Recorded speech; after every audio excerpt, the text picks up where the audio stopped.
Pagi hari ini kita bersyukur karena hari yang baru kembali Tuhan berikan bagi kita. Mari sama-sama pada pagi hari ini kita mau buka dalam Amsal pasal yang 10. Amsal pasal 10 kita udah sampai pada pasal 10. Nah, Bapak Ibu Saudara yang diberkati Tuhan, Amsal pasal 10 sampai pasal 22 ayat 16. Di situ adalah kumpulan Amsal-Amsal Salomo ya. Apa itu Amsal? Amsal adalah pepatah atau peribahasa. Nah, kita sudah tahu bahwa kitab Amsal ini adalah suatu pengumpulan dari ucapan-ucapan yang mengandung hikmat dari Salomo ya. Nah, di sini kebanyakan distikon ya. Distikon itu adalah 2 kalimat dalam satu ayat, menjelaskan satu sama lain, tapi terkadang juga dalam 2 kalimat tersebut dia berdiri sendiri. Tetapi di dalam pasal yang ke-10 ini mereka dalam 2 kalimat tersebut mereka saling berkaitan. Puji Tuhan. Nah, tujuannya adalah mengajarkan kepada kita pentingnya untuk mengerti, memahami apa yang baik, apa yang jahat, berkat dan kutuk. Kenapa? Agar kita dapat bijaksana dalam menjalani hari-hari kita. Contohnya nih di ayat 4. Tangan yang lamban membuat miskin, tetapi tangan orang rajin menjadikan kaya. Nah, mari kita mau baca. Saya baca ayat 1 sampai 3. Demikian firman Tuhan. Amsal Salomo. Anak yang bijak mendatangkan sukacita kepada ayahnya, tetapi anak yang bebal adalah kedukaan bagi ibunya. Ayat 2, harta benda yang diperoleh dengan kefasikan tidak berguna, tetapi kebenaran menyelamatkan orang dari maut.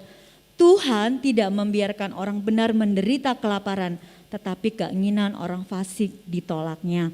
Nah, di sini Salomo yang berbicara ya kepada kita seperti kepada anak-anaknya, yaitu kebahagiaan orang tua, kebahagiaan para orang tua ya yang sudah menjadi orang tua, yaitu sangat bergantung kepada perilaku yang baik dari anak-anaknya ya. Baik itu orang tua kandung atau orang tua rohani atau pembina ya, pembina dan anak yang dibina. Ketika anak-anak itu perilakunya baik, pasti orang tua itu berbahagia. Nah, di sini saya mengambil ayat 1 sampai 14 dan judulnya adalah berkat dari Tuhan. Ayat 1 sampai 14 ya. Di sini ada 3 berkat yang diterima, yang kita peroleh dari Tuhan dalam hidup ini. Yang pertama adalah ayat 1, anak. Ya, kita udah baca. Anak yang bijak mendatangkan sukacita kepada ayahnya, tetapi anak yang bebal adalah kedukaan bagi ibunya. Nah, jadi berkat yang pertama adalah anak, berkat yang kedua adalah harta milik, berkat yang ketiga relasi atau hubungan dengan sesama. Mari kita masuk pembahasan. Berkat yang pertama yaitu adalah anak. Di sini kita lihat ada perbandingan anak yang bijak dan yang bebal ya. Bijak itu dari bahasa aslinya ya, Bapak Ibu Saudara bisa lihat di situ, itu bacanya kaun. Semoga saya nggak terlalu bisa ya ini ya. Artinya itu cerdas, terampil, berseni, ya, mau diajar dan mau belajar. Berarti mau mendengarkan didikan ayahnya. Itu dalam Amsal 13 ayat 1, hasilnya dia mendatangkan sukacita. Ya, mendatangkan sukacita bagi ayahnya atau orang tuanya ya, ayah dan ibu lah. Nah, itu juga ada dalam pasal 15 ayat 20. Nah, anak yang bijak ini tadi cerdas, terampil dan berseni, mau diajar dan mau belajar. Jadi anak yang bijak itu di ayat 8a memperhatikan perintah-perintah. Terus ayat 9a di sini bersih kelakuannya.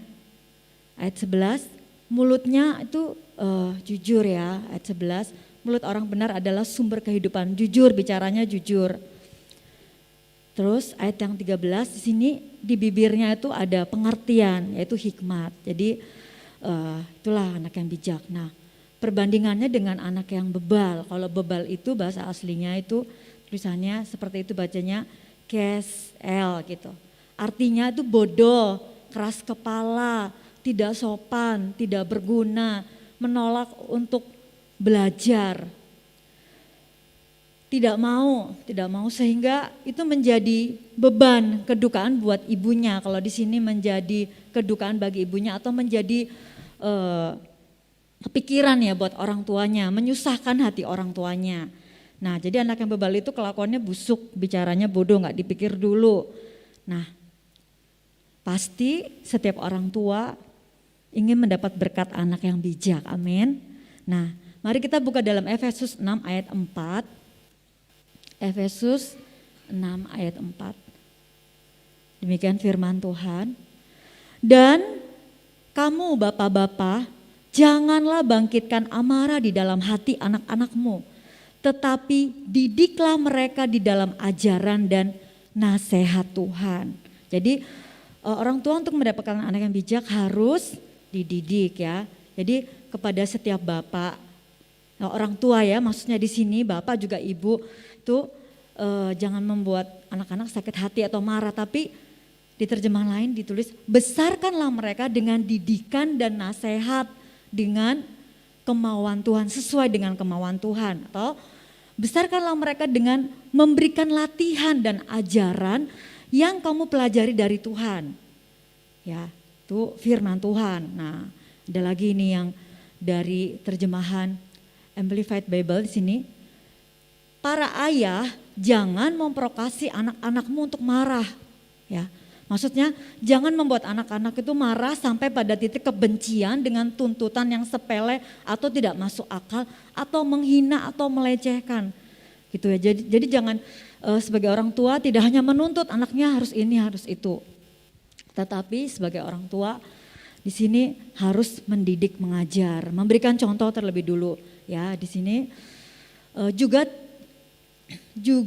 tidak dengan menunjukkan pilih kasih ya, kalau misalnya punya anak lebih dari satu jangan pilih kasih, harus yang adil ya, atau ketidakpedulian kepada siapapun di antara mereka, atau enggak peduli anaknya mau seperti apa. Jangan, sebagai orang tua harus adil, harus mengasihi, harus mendidik mereka dalam ajaran kebenaran firman Tuhan. Tetapi mendidik mereka dengan lembut, dengan kasih setia. Lembut tuh bicaranya yang baik sama anak. Anak kalau dibicarain baik pasti mereka mengerti dan mereka mau nurut.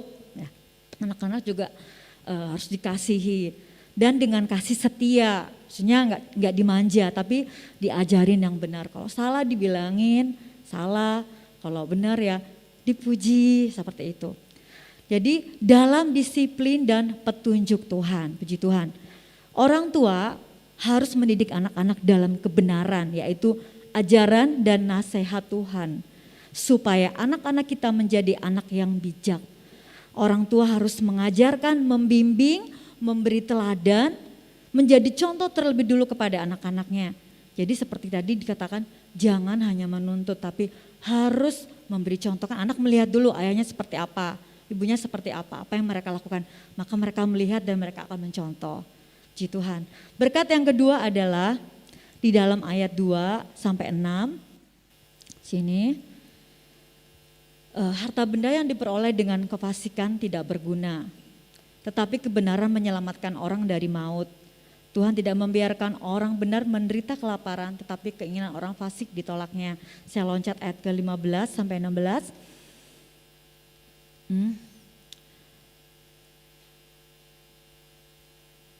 Kota yang kuat bagi orang kaya ialah hartanya, tetapi yang menjadi kebinasaan bagi orang melarat ialah kemiskinan.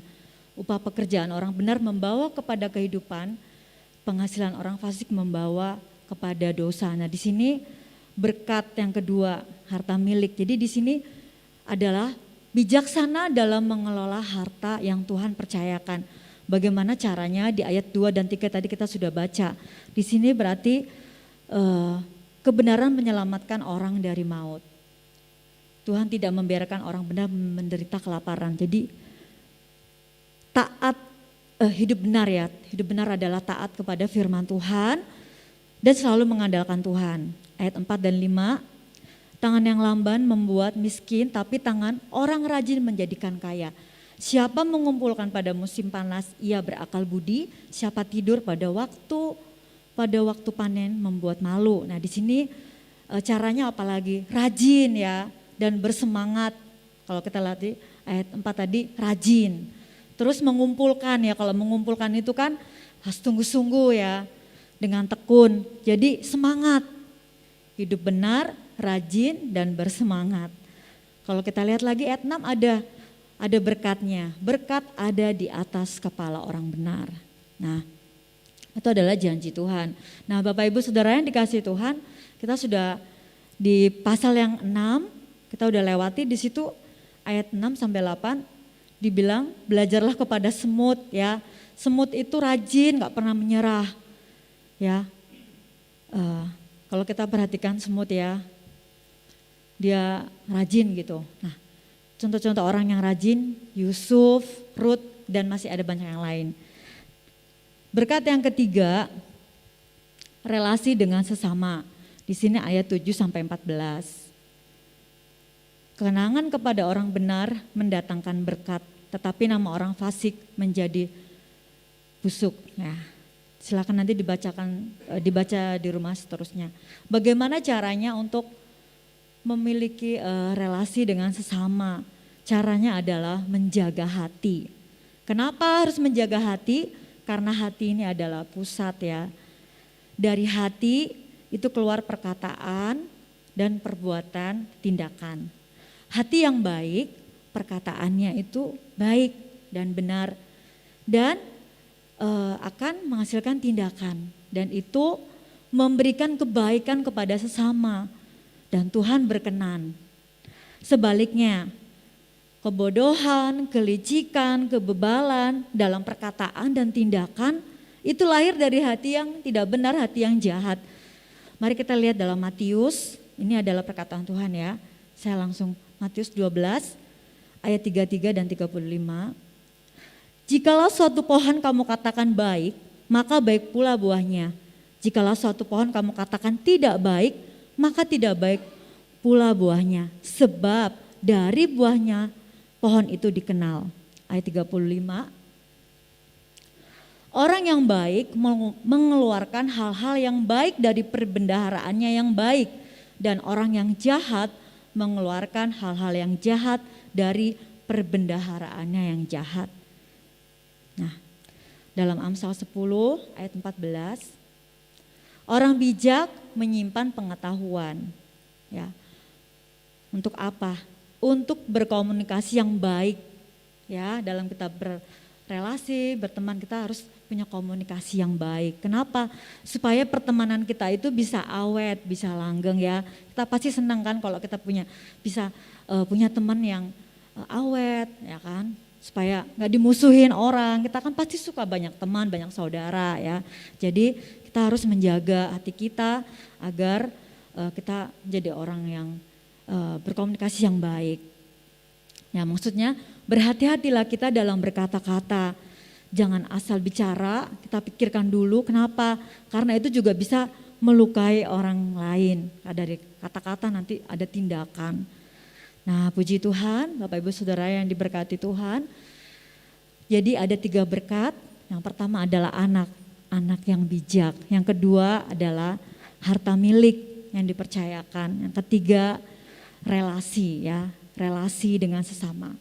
Nah kesimpulannya adalah 1, didiklah anak-anak kita dalam ajaran dan nasihat Tuhan. Sehingga pada masa yang akan datang mereka akan menjadi berkat. Yang kedua, harta milik yang dipercayakan Tuhan kepada kita harus kita kelola dengan baik supaya juga bisa menjadi berkat bagi orang lain. Tujuannya apa? Memuliakan Tuhan ya. Sebagai orang percaya dalam hidup ini kita harus selalu memuliakan Tuhan. Amin. Dan yang ketiga, jagalah relasi dengan sesama kita. Jaga hubungan dengan sesama kita.